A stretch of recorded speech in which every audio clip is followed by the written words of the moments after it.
Vendo? Temos aqui um cameraman muito eficiente. É? Muito bom. Então, o sábio controla o quê? Principalmente, quer ver uma pessoa sábia? Ouça o que ela diz. E você vai fazer as contas e você vai saber se a pessoa é sábia ou não.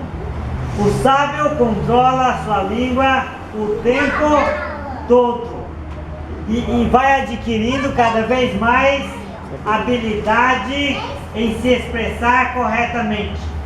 Com todo o conhecimento adquirido, o seu caráter e as suas palavras vão sendo aperfeiçoadas. Então que nossas palavras cheguem a ser como o que diz aqui o texto? Como favos de mel, doce para o paladar e medicina para o corpo. Uma palavra que agrada, que você saboreia enquanto você escuta e que vai te fazer bem para sempre. Amém? Você é sábio, você tem palavras assim como favos de mel. Então quais são os seus planos? A aplicação qual que é então? A aplicação é quais são os seus planos para o crescimento espiritual? Quais são os seus planos para o crescimento espiritual? Quais são os seus planos para você adquirir conhecimento, discernimento e sabedoria, a fim de melhorar o seu homem interior? Quais são nossos planos para que tenhamos lábios de mel, adoçando e curando e atraindo mais e mais sabedoria para a nossa vida? E qual é o ponto central de tudo isso? Que as pessoas crescem espiritualmente até onde elas planejam. Sabia? Há pessoas que dizem, não, eu não preciso ler mais a Bíblia, porque o que eu já sei, já está tudo bom, está tudo ótimo. Bem, então ela já, o plano dela era o quê? Parou. Né? Outras pessoas dizem, não, eu já vou na ceia todo domingo, para mim isso basta. Outras pessoas dizem, não, eu prefiro não aprender a evangelizar, eu prefiro ficar aqui mais quietinho, eu sou um cristão quietinho. Isso significa o quê? Que esse foi o plano. E as pessoas só vão crescer espiritualmente até onde elas planejam. E o que elas planejam, elas colocam nas suas orações. Não é? Ó Deus, me ajude a ler a Bíblia. Ó Deus, me ajude a frequentar o culto esse ano inteiro. Ó Deus, me ajude a ser como aquela pessoa que eu admiro. E assim por diante. As pessoas só crescem espiritualmente até onde elas planejam. Então, quais são os seus planos para o crescimento espiritual? Porque esse, sem dúvida, é um plano que Deus deseja que você tenha. Amém? Que Deus deseja que você faça. Então, Provérbios 16, versículo 25 a 30, o grande risco de traçarmos planos errados. José? Há caminhos que parecem reto ao homem, mas no final conduz à morte. O apetite do trabalhador o obriga a trabalhar. A sua fome o impulsionará. O homem sem caráter maquina o mal. Suas palavras são um fogo devorador. O homem perverso provoca a dissensão.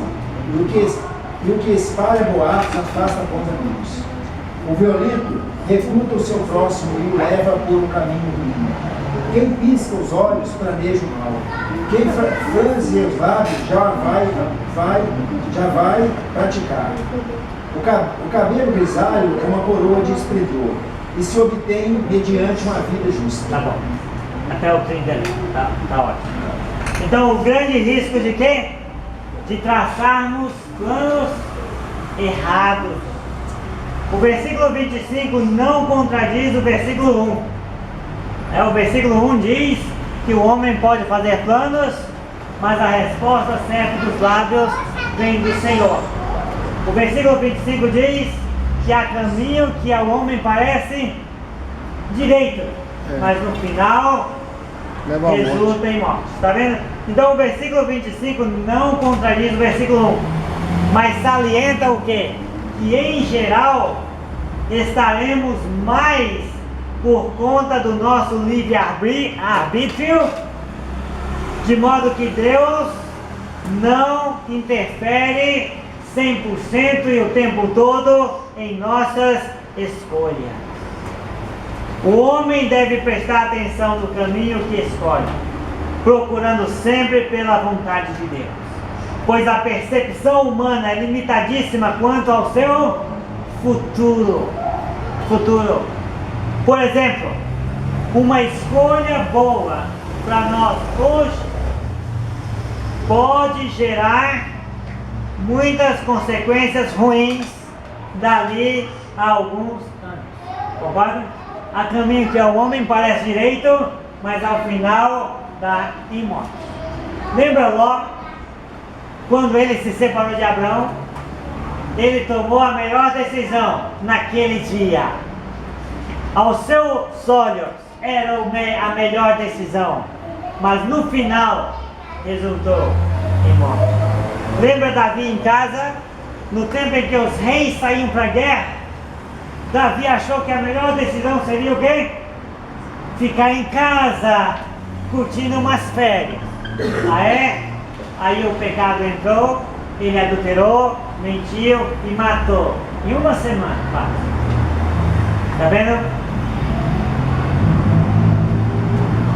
Às vezes, uma decisão parece boa naquele momento, mas a questão é se no final ela vai resultar em vida ou em morte. Lembra Jacó passando Esaú para trás, comprando a bênção dele e tudo mais, parecia a melhor decisão, mas depois o ódio das gerações continuou. Salomão quis paz com todos os seus, em todas as suas fronteiras, casou com esposas estrangeiras de cada país que limitava o seu reino, e depois resultou na divisão do seu reino, e assim por diante. Então, irmãos, o eco alto do versículo 17 qual é?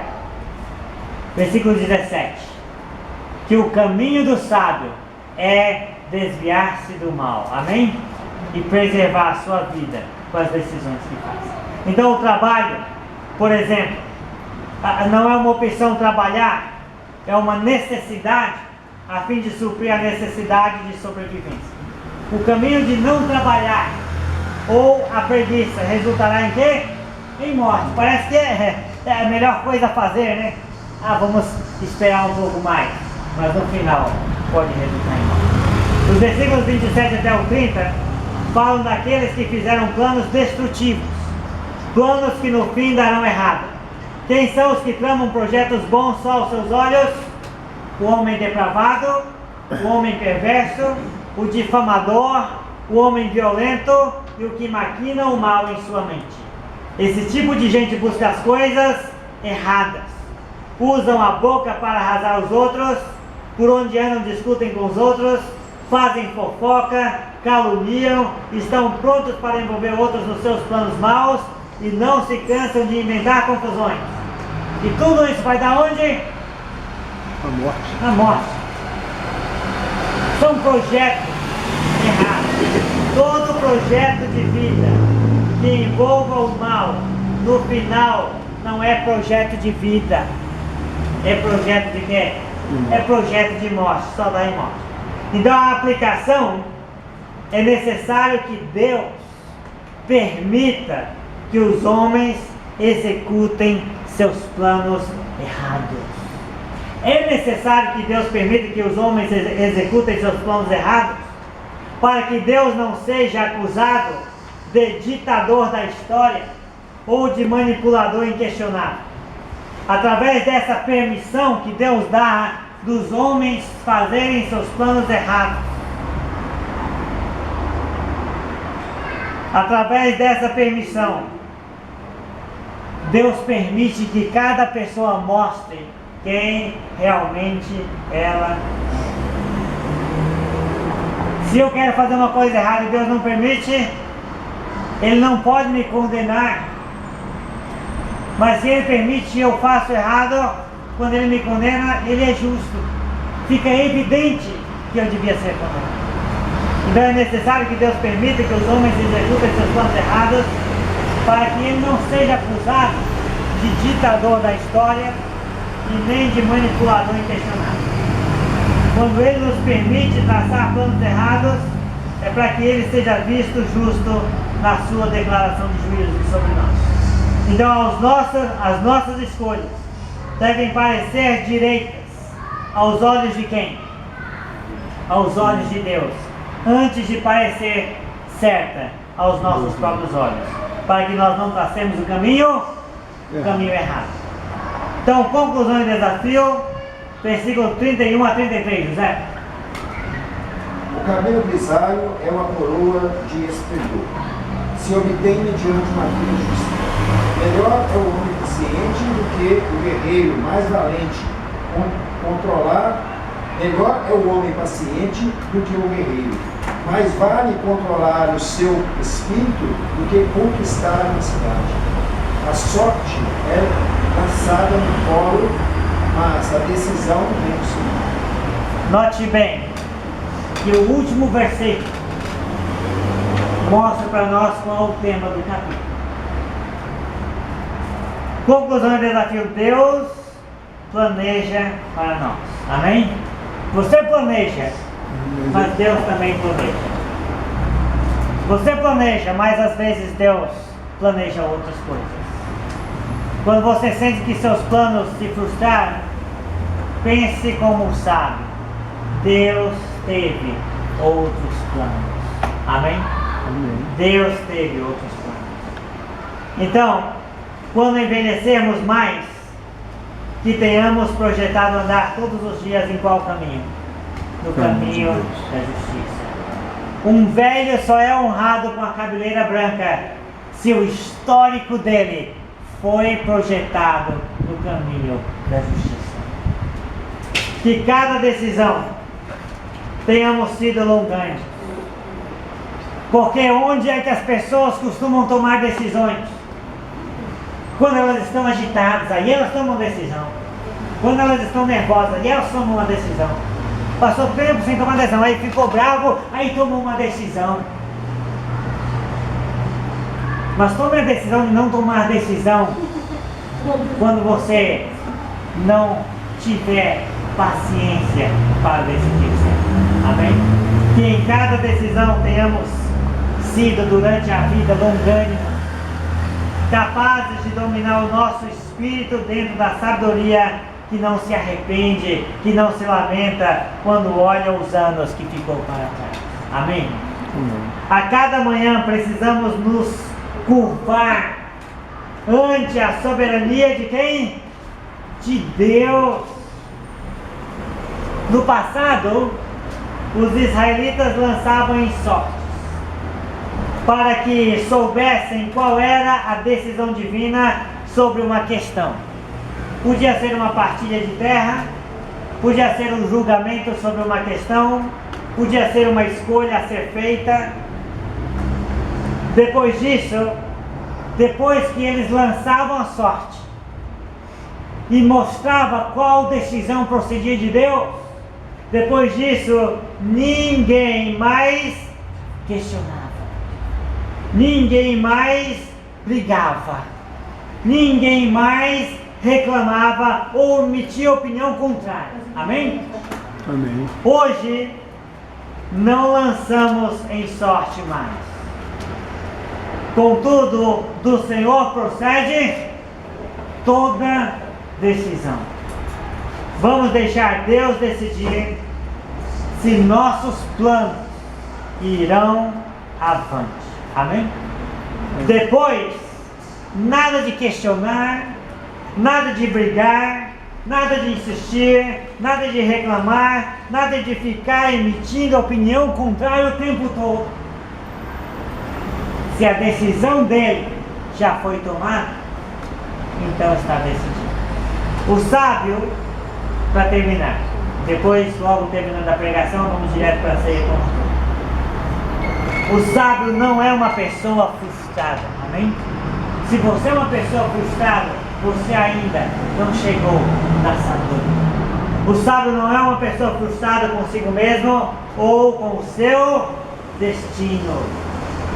Ele se curva ante a soberania de Deus e segue em frente a Deus. Amém?